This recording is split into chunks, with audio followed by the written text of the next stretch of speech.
Try again.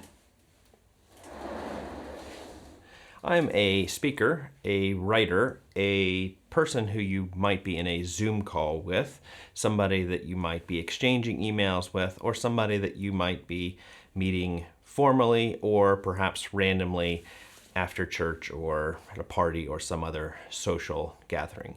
Now, in all of those situations, when I'm in conversation with somebody, I always have one thing in mind, one question in mind, which I'm asking myself and trying to answer. With respect to the writing, sometimes people come to me asking for advice because I do spend more of my time writing than I do anything else. And they want to know, well, how can I write more? What are the things that you do in order to write? And I often get around to sharing this question, which isn't a very complicated question at all. It's just something that as writers, we just always need to keep in mind. You see, what we're doing in writing really doesn't differ in large extent from all those other situations. In all of those other situations, you have to know who you are speaking to. You have to know who your audience is. Hey everybody, welcome to the Sanctus Forum. I am Michael Stewart Robb, better known as Mike, and I am glad that you are here. I hope that some of you actually have an interest in writing yourselves, but it's okay if you are only interested in learning about the behind-the-scenes work, how writers actually do their work, because I assume that if you are in any of these other contexts, that is speaking to people or having conversations with people or just writing emails to people, these principles are going to apply in a somewhat general way. But you can't write for everybody, you can't speak for everybody, so you're going to have some limitations. There's things like language. I, even with respect to these videos, decided at some point that it would be best that I did them in English rather than German, even though I live here in Germany, just because you have to pick and you have to sort of decide who you are going to be speaking to or writing to. You just can't write and speak to everybody. But who is it that you are going to be writing for? That's the question that we want to, not answer today, but give you some tools for how you can answer it for yourself. How do you find that audience? Well, there's different ways. Sometimes it is just given to you. So if you take the case of speaking, sometimes I'm asked to speak to young people. Sometimes I'm asked to speak to an educated group of a particular kind. Sometimes it's a particular church context.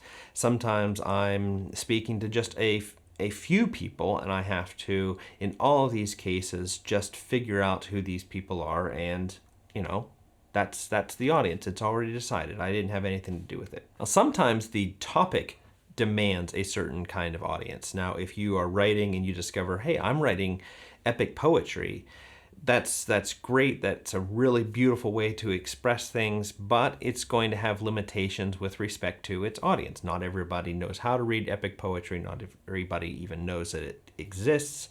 And so you're going to have to hone in on who are those people that actually are going to be familiar with this genre, going to be able to get something out of it.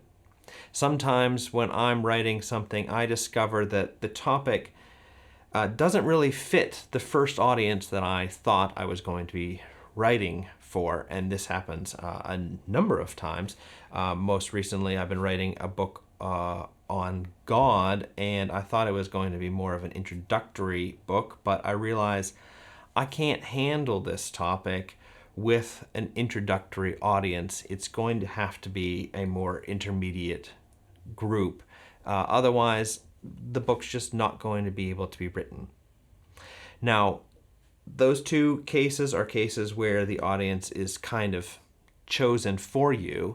And there's another case when you actually have to choose the audience. The topic fits multiple different audiences, and you have freedom with respect to who you could actually write to, and therefore you're going to have to nail yourself down and make a certain decision about who this is going to go out to.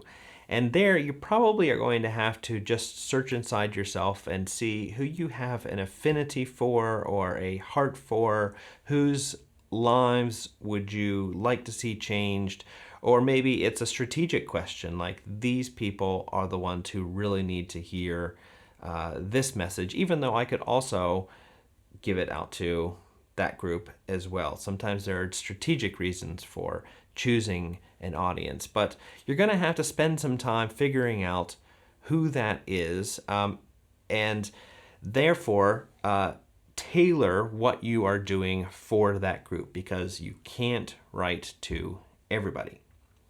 Now, what you're going to do when you actually sit down to write is you're going to imagine that group as you write. You're going to have to imagine them as you write. This is just like if you are going to write an email to a particular person. You imagine, it's not like you have to think of them as right there, but if that works, then do that. But you kind of remember, not always consciously, that these are the people that you are writing to. Another way that you can kind of imagine the audience is to actually get together with that audience and test drive some of the things that you are working on. So releasing it in some sort of newsletter, email kind of thing, handing out things to people. If you can gather people together in groups, maybe there's a talent show or just a variety evening, and you can read something that you've written, but just find different ways to get those words together with the people that you are imagining as your audience, a kind of unfinished product, and just see how it goes, see what kind of feedback you get, see how they react to it, watch their faces, all that sort of thing. Of course, if you're reading something, it's very hard to watch somebody's face, but maybe you can read it and look up quickly. Now, the third thing that you're going to want to do after defining who your audience is and then imagining them as you do the writing is you want to get to know that group. Now, there's lots of different ways that you would do that. Perhaps you already know the group because you work with them constantly, but you want to be thinking about perhaps some other things like what kinds of books do they read? What are the settings in which they are reading them? How long are they going to be reading for? Do they actually keep pencils and pens near them so that they can actually consume and pay attention to more things and more complex things? Or are they more of like a read on the toilet sort of person? It doesn't matter. You're going to have to sort of figure out who these people are, how they think, and what sorts of ideas are already swimming around in their heads, and what kinds of language they speak, what kinds of language they expect to be spoken to in a book setting, which is probably different than email, different than sort of face-to-face. So all this is just a matter of getting to know the actual group that this particular piece of writing that you're working on is going to go out to. And so that is going to kind of go hand in hand with this imagining of the group that you're going to be doing while you do the writing. The getting to know the group is probably something you're going to have to set down the actual writing task in order to do, but the imagining you're going to do while you actually do the writing. You see, I think what I'm trying to say here is that writing is a community activity, even though we do it separately. Reading is a community activity, again, even though we do it separately. We are involving ourselves with each other. And therefore, you need to think of it just like these other kinds of communication, community activities that we do. You have to have in mind who it is that you are writing for, and you need to tailor what you actually write down. I'm doing this like because I'm typing, but maybe you're doing this, doesn't matter. And this really carries over to all sorts of communication that we're going to be doing, whether it's small group kinds of things or one-on-one over coffee, beer, whatever it is. you're going to have to figure out who it is, who you're actually talking to. So I hope that helps some of you out there who are trying to write or wanting to write more, or maybe start writing, but figure out who it is that you are going to be writing to. I've said that a million times, but it is important. Thanks for being here. We'll see you next time. Bye.